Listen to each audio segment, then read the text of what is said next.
Merci beaucoup Romain, merci à tout le monde d'être présent ce matin pour cette journée que Romain vient de présenter. C'est un réel plaisir d'être presque avec vous ou d'être avec vous virtuellement. En tout cas, c'est toujours un effort, je trouve, une gymnastique intellectuelle de parler. Alors là, je parle vraiment à mon écran puisque je ne vous vois même plus, mais je compte sur vous pour rester bien là et ne pas m'abandonner.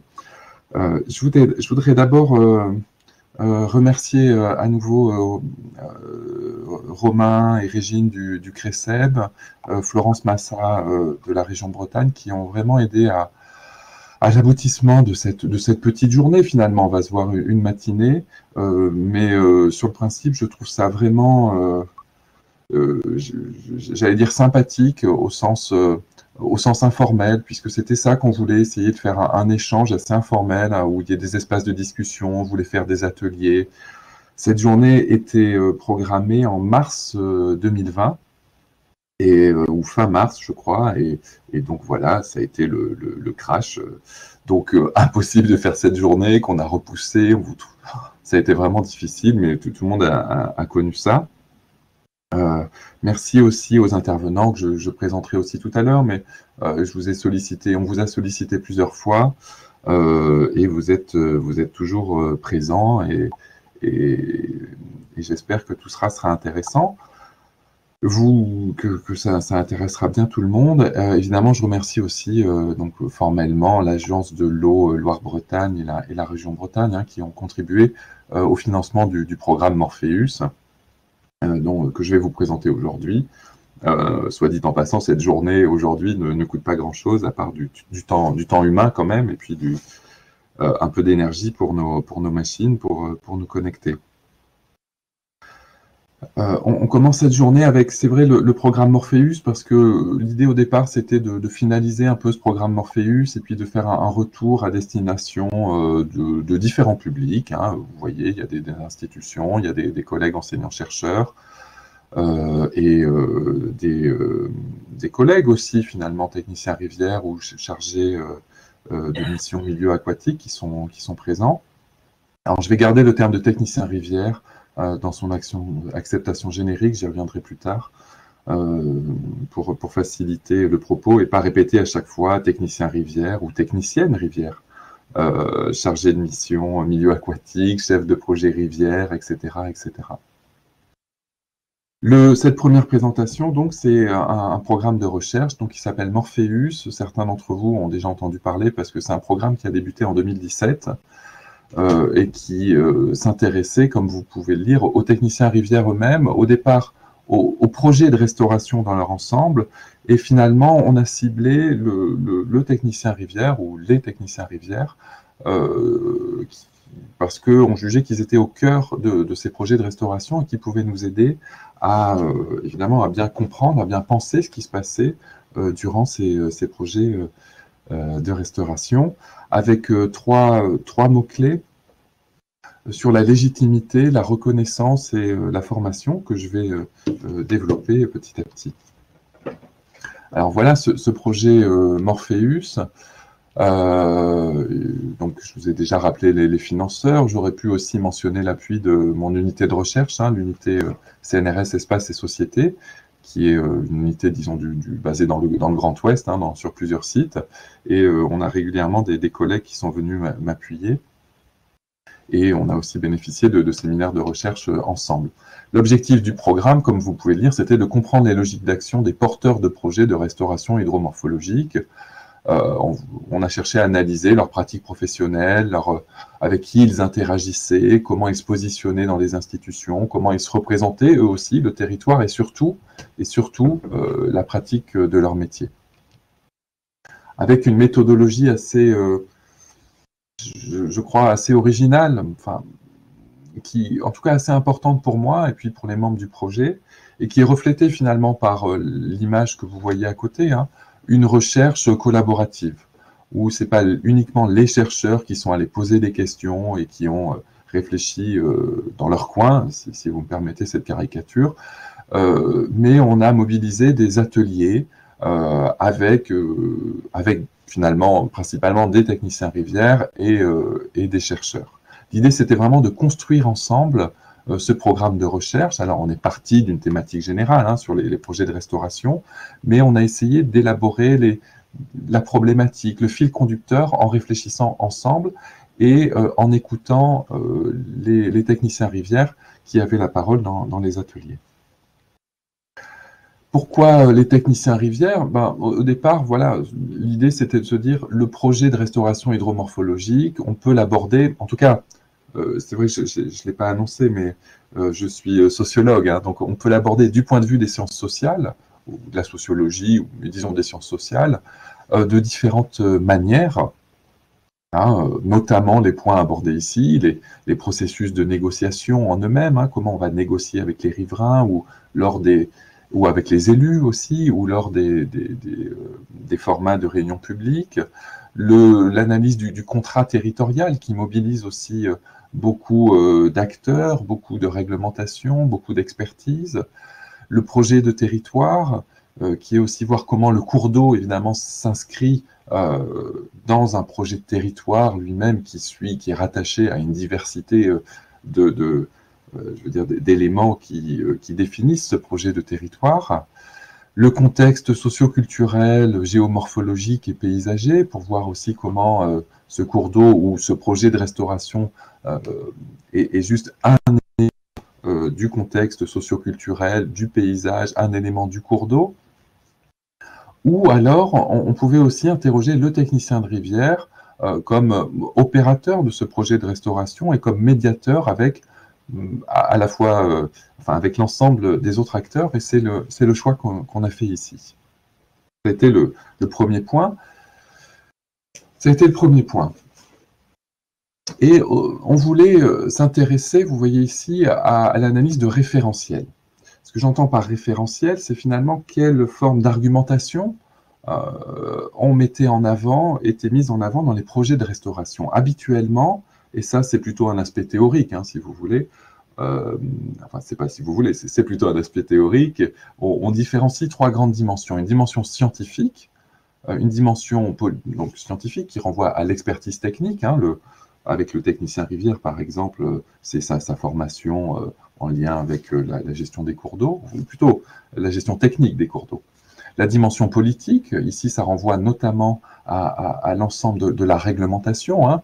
On peut partir de la DCE par exemple pour revenir à l'application locale de cette directive, mais aussi à la dimension que, moi j'aime bien le terme d'ontologique, je sais qu'il est un peu flou, mais il renvoie comme ça à cette dimension un peu philosophique aussi. Alors entre parenthèses, vous voyez, j'ai mis le sens, l'appropriation sociale, comment ce projet de restauration fait sens pour le reste de la société.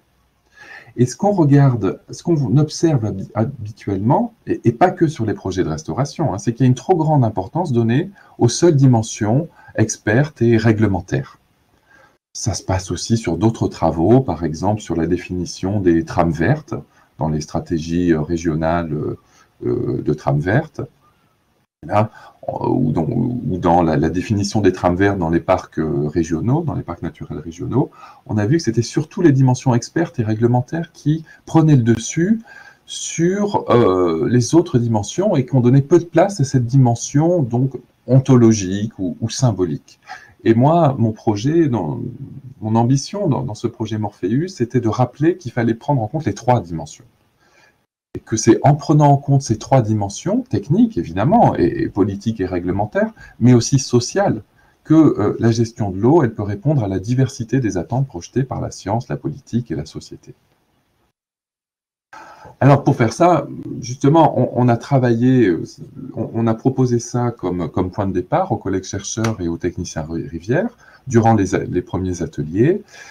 Et ce qui est ressorti, c'était pas tellement de reprendre ce discours autour des dimensions scientifiques, politiques, ontologiques, mais plutôt de mettre l'accent sur les demandes formulées par les techniciens rivières. Et ces demandes, vous pouvez les voir, elles concernaient la légitimité des techniciens rivières, qui nous disaient qu'ils ne se sentaient pas toujours légitimes dans leur rôle, sur leur reconnaissance aussi dans la conduite des projets, ils avaient aussi des problèmes pour se faire reconnaître à la fois comme experts du cours d'eau et aussi comme animateurs d'un projet. Et sur le renouvellement des formations, ça c'est plutôt un résultat, une proposition sur laquelle on va revenir après.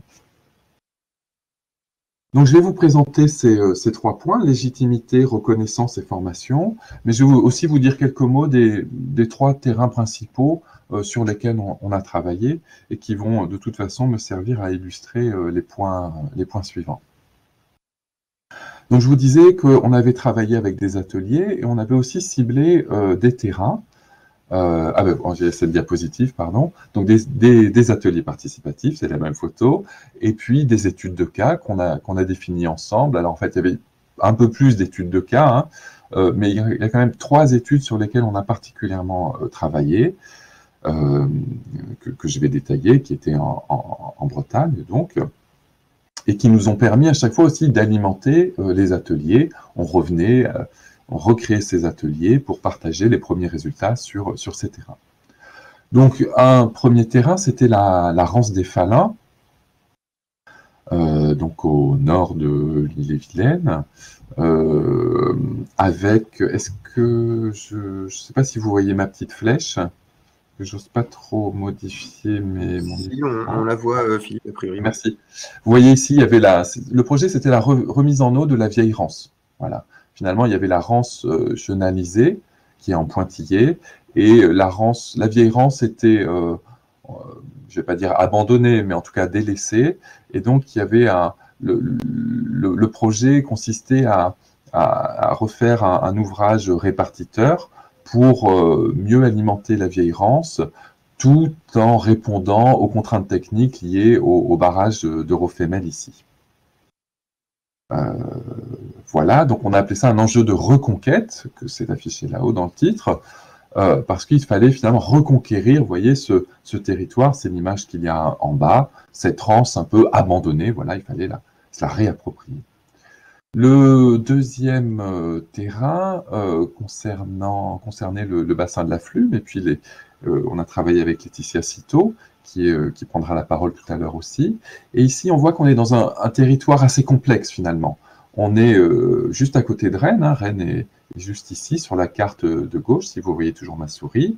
Donc avec des enjeux urbains, avec des enjeux d'inondation, avec aussi des enjeux agricoles, avec des enjeux de ceinture verte, une multitude d'enjeux sur le terrain, et sur ce terrain, et avec un projet aussi qui ne ciblait pas un tronçon, mais ce qui était intéressant, c'était un projet finalement multifonctionnel, et que ce n'était pas tellement un projet de restauration, mais c'était un projet qui devait prendre en compte l'ensemble des fonctionnalités associées à ce territoire, et donc mobiliser un ensemble d'acteurs aussi pour venir les fédérer autour du cours d'eau, autour de la Flume. D'où ce nom d'enjeu technique multifonctionnel. Enfin, un troisième cas, à côté de Guingamp, à la frontière entre Guingamp et l'autre ville en dessous, dont j'oublie le nom, je suis désolé, j'y reviendrai, ça va me revenir, autour donc de la vallée de Cadolan et du Kergré. Là, c'est un enjeu, bien sûr aussi, c'est un enjeu de reconquête, bien sûr, c'est un enjeu multifonctionnel, mais on a parlé plutôt de projet urbain parce que d'abord, c'est juste à côté de Guingamp, et puis c'était un projet qui associait des acteurs non conventionnels, avec notamment des paysagistes, avec notamment des étudiants, avec un centre communal d'action sociale, vous voyez, pour réfléchir effectivement à réouvrir ce cours d'eau. Je ne vous l'ai pas dit, c'était un cours d'eau qui était canalisé puis enterré pour une grande partie, busé pour une grande partie, et puis c'était de remettre en eau cet espace et de recréer différents secteurs. Vous voyez ici dans les plans initiaux, un secteur ludique, secteur de détente et un secteur plus naturel et un peu moins accessible. Donc à chaque fois, on a rencontré différents acteurs pour ces différents terrains et ces différents terrains. Et au fur et à mesure des ateliers, on a pu revenir sur ces terrains et avancer pour discuter les 3 thèmes que je vous ai annoncés, légitimité, reconnaissance et un point sur la formation. Alors, qu'est-ce qu'on entend par la légitimité? La légitimité, c'est ce qui est conforme au droit, à la loi, mais aussi à la raison, à la morale. Ce qui est légitime, c'est ce qui est conforme effectivement à ce qu'on attend, à la morale, au droit, à la réglementation. Mais ce que nous disaient les techniciens Rivière, et vous voyez l'extrait d'entretien, la légitimité technique ne suffit pas. Il faut être reconnu comme légitime par les acteurs du territoire pour porter certains enjeux. En d'autres mots, les techniciens Rivière, ils portent une légitimité rationnelle légale autour de leur expertise et de l'encadrement légal qui entoure le projet de restauration. Mais cette légitimité, elle s'est affaiblie finalement, parce qu'il y a des controverses et des incertitudes liées aux connaissances scientifiques et à l'expertise, pas seulement chez les techniciens Rivière, mais dans l'ensemble de la société. Et puis, la réglementation ne suffit pas toujours. Les riverains veulent aussi, ou les gens, les individus ou des collectifs veulent aussi participer davantage à la décision publique. Donc, le technicien Rivière doit chercher de nouvelles formes de légitimité. Et ce qu'on a pu voir, c'est que ces nouvelles formes de légitimité, ils allaient les chercher notamment avec un engagement fort sur le terrain pour aller chercher davantage de confiance et de proximité avec l'ensemble des acteurs et pas simplement en brandissant leur expertise technique et le cadre légal d'application des projets. Ça, bien évidemment, ce n'est plus suffisant. Il faut renouveler cette légitimité. Alors, comment on va la renouveler? Alors, il y a deux axes que je vous propose. Le premier, c'est ce qu'on a appelé les négociations interstitielles. C'est finalement, dans les termes des techniciens Rivière qui sont repris ici en bas de la diapo, c'est finalement des éléments qui, voilà, des rebondissements, des éléments sur lesquels on n'a pas du tout la main, des moments qui ne sont pas des échanges formalisés dans la conduite du projet, dans le processus de négociation, mais qui vont pourtant être importants dans la réussite du projet. En gros, ce sont des échanges un peu inattendus qui vont arriver le plus souvent sur le terrain et tout d'un coup, on va se mettre à échanger de manière un peu informelle et puis on va parler du projet et puis c'est souvent dans ces moments-là où il y a des choses qui vont se débloquer. C'est-à-dire que le projet ne se joue pas seulement dans les réunions publiques, dans les négociations formelles, mais il faut aussi favoriser ces négociations informelles ou interstitielles. Et ça, c'est un point fort des techniciens Rivière parce que comme ils sont quand même très présents sur le terrain, ils peuvent largement provoquer ces formes de négociation pour parler des projets et faire avancer ces projets. Mais l'autre point, moi, sur lequel je veux insister, c'est l'ouverture à d'autres référentiels. Alors ici, j'ai repris finalement, vous voyez, les 3 axes des terrains. Là, ici, c'est la Rance des Falins avec l'enjeu de reconquête. Ici, c'était plutôt la Flume. Je sais que le tableau est un peu compliqué, mais peut-être si vous m'écoutez, ça suffira. Et ici, la vallée de Kerdolan à côté de Guingamp. En fait, à chaque fois, les techniciens Rivière avec lesquels on a discuté, ils font plus que mettre en œuvre un projet de restauration écologique. Dans le premier cas, ils ont essayé de révéler l'identité de ce territoire, de cette ancienne Rance, qui est, voilà, ils ont travaillé sur la mémoire sociale, la mémoire du lieu. Dans le deuxième cas, ils ont mis en œuvre un diagnostic sur l'ensemble du territoire traversé par la Flume. Et donc là aussi, ils ont rassemblé une diversité d'acteurs autour de ce projet pour mettre en œuvre un diagnostic global et pas seulement un projet de restauration des cours d'eau. Enfin, dans le dernier cas, c'est un peu similaire, mais ils ont adopté une logique de projet ouvert où différents acteurs un peu inattendus sont venus se greffer au projet et finalement le projet a pu vivre sa propre vie grâce à une approche multipartenariale. Donc la première conclusion, c'est qu'il faut mobiliser d'autres référentiels que les référentiels de l'expertise et de la réglementation. Hein. Ces référentiels, ils sont assez divers, mais ils sont un peu repris par le tableau que je vous ai montré. Il faut évidemment s'ouvrir, si vous voulez, aux attentes de la société, mais je trouve que ce n'est pas assez précis. Et si vous prenez le temps de revenir sur le tableau que je vous ai présenté, je vous dirai comment le faire, vous pourrez approfondir ce point-là. Donc, est-ce que ça change quelque chose d'arriver à prendre en compte ces référentiels, cette ouverture à la société?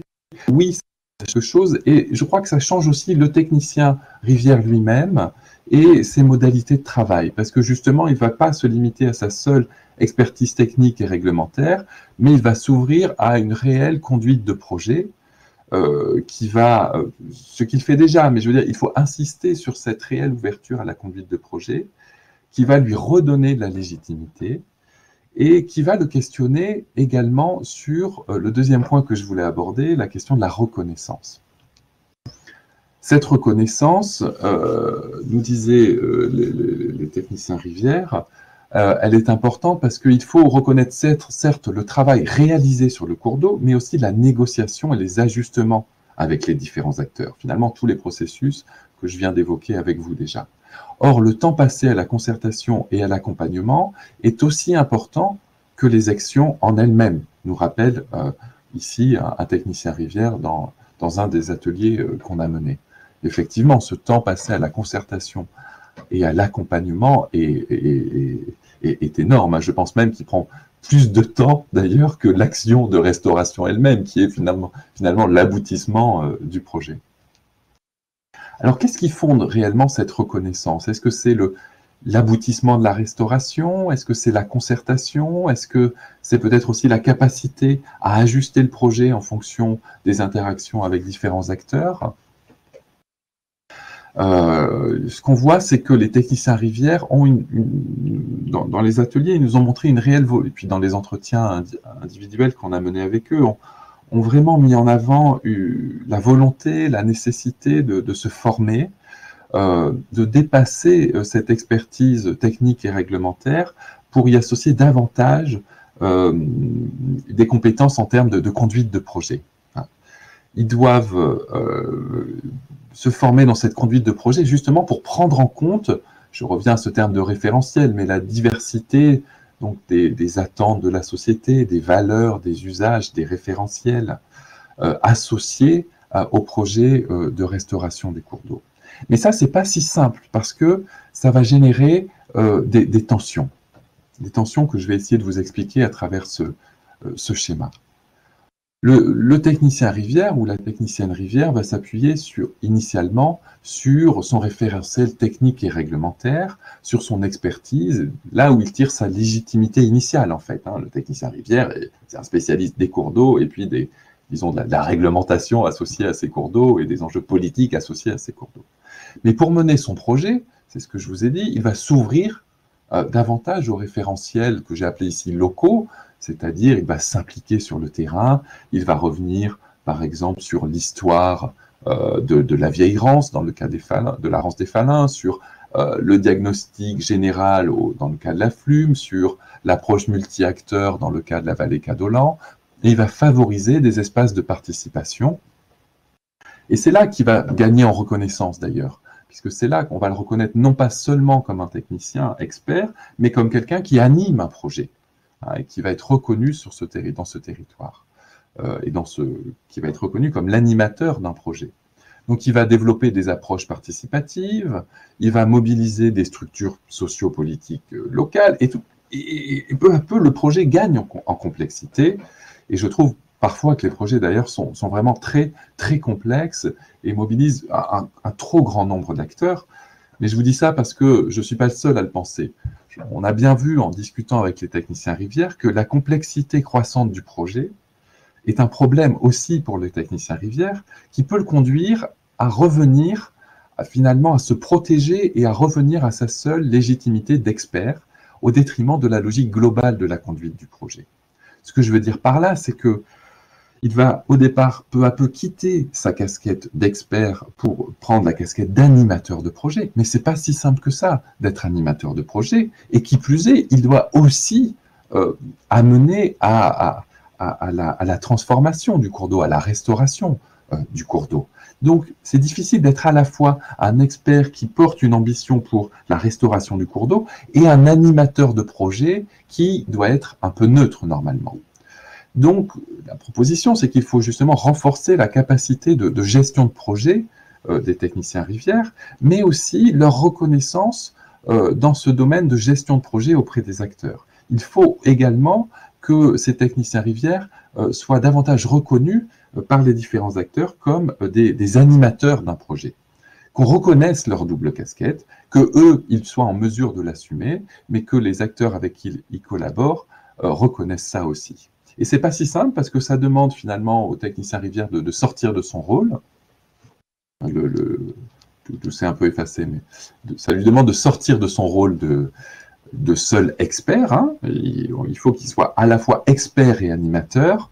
Et donc, il doit à la fois nier parfois son expertise pour être un animateur le plus neutre possible, mais il doit aussi la revendiquer parce que finalement, son projet, c'est quand même de favoriser la restauration du cours d'eau. Donc, c'est pour ça qu'on a appelé ça des logiques d'action en tension. Alors, la reconnaissance, voilà quelques petites questions. La reconnaissance nécessite de la réflexivité, c'est-à-dire se remettre en question, intégrer de nouvelles actions, qui vont intégrer de nouvelles informations, qui vont transformer le projet. Et donc, ça nous a conduit à réfléchir à cette formation à la conduite de projet. Est-ce que les techniciens rivières sont réellement formés aussi à ces différentes approches, à cette animation de projet, en plus de leur formation sur les volets techniques et sur les volets réglementaires, qui sont déjà très costauds, hein, évidemment.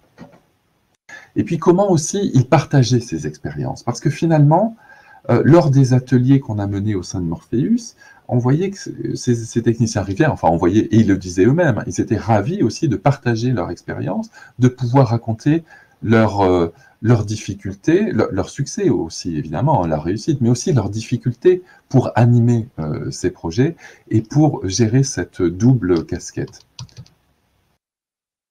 Et ça me conduit au troisième point, qui est que... Je me permets juste un tout petit mot pour te dire un petit mot sur le timing. Il reste 5 minutes à peu près. Donc, ouais, à peine, je vois bien. Okay. Mais je suis toujours plus bavard que ce que non, pas de souci. Ça nous conduit au troisième point, qui est plus rapide, qui est autour du renouvellement justement des lieux d'échange et de formation. Où est-ce que se forment, où est-ce que peuvent échanger les techniciens rivières? Et on est déjà plus dans une analyse en termes de recommandations finalement, puisqu'on a vu une demande finalement autour de la création d'espaces d'échange. Il y a déjà des espaces, notamment la TBVB, hein, l'Association des techniciens de bassin versant de Bretagne,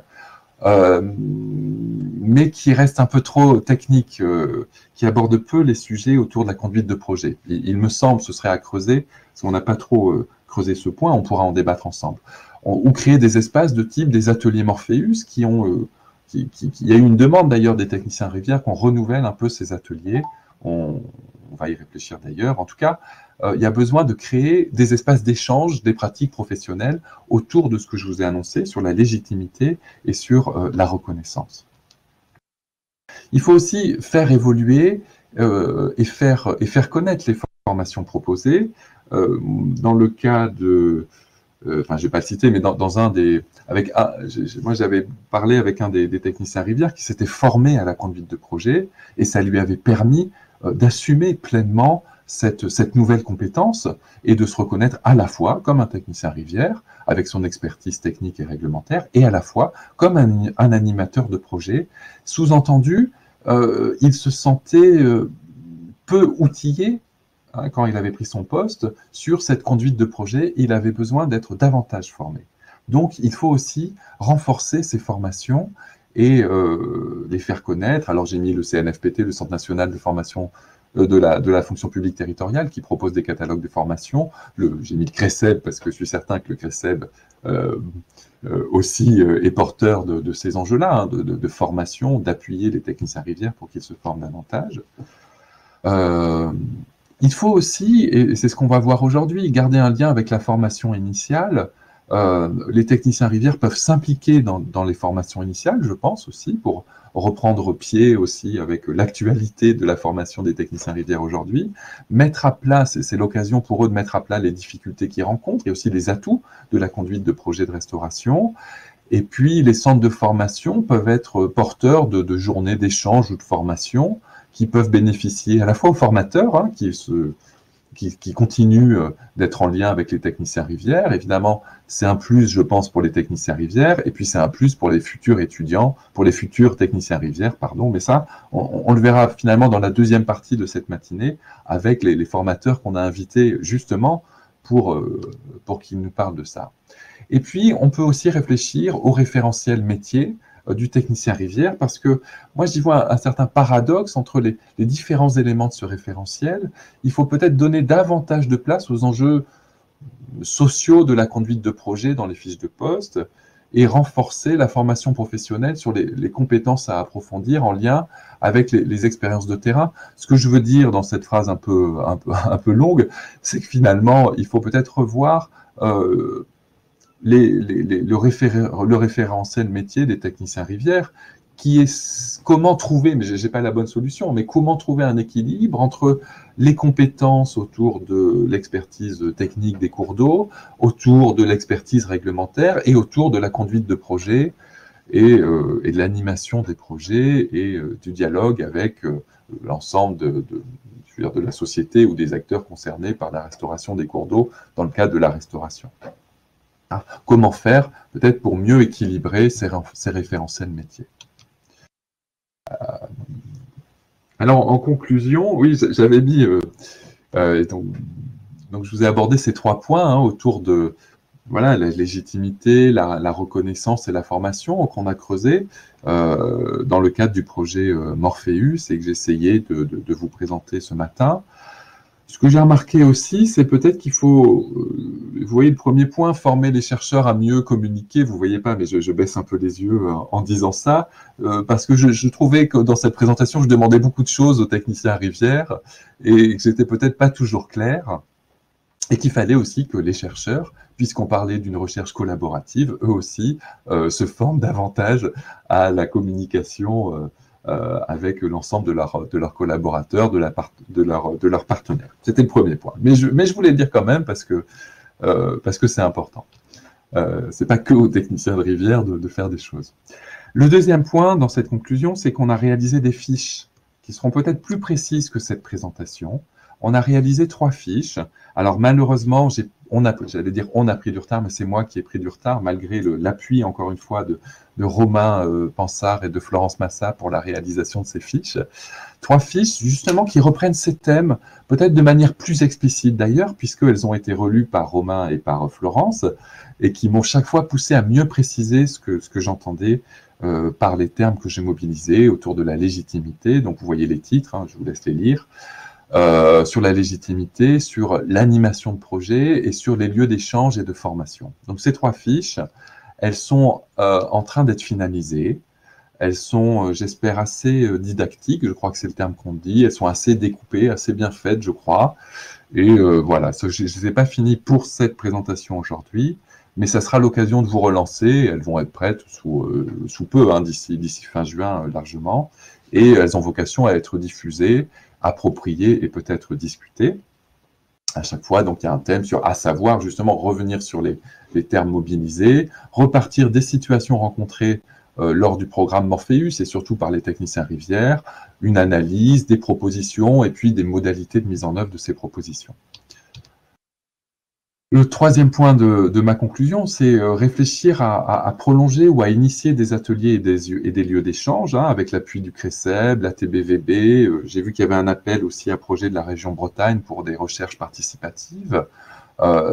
Comment on peut se mobiliser chacun pour créer ces lieux d'échange sans que ce soit, évidemment, moi j'ai toujours peur de ça, des espaces supplémentaires qui prennent du temps en fait. Il ne faut pas que ce soit toujours une superposition de réunions.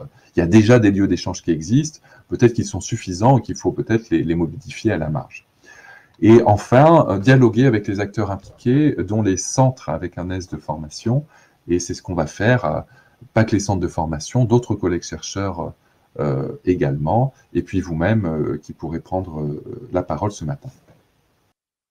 Voilà, j'en ai terminé avec ma présentation et je vous remercie.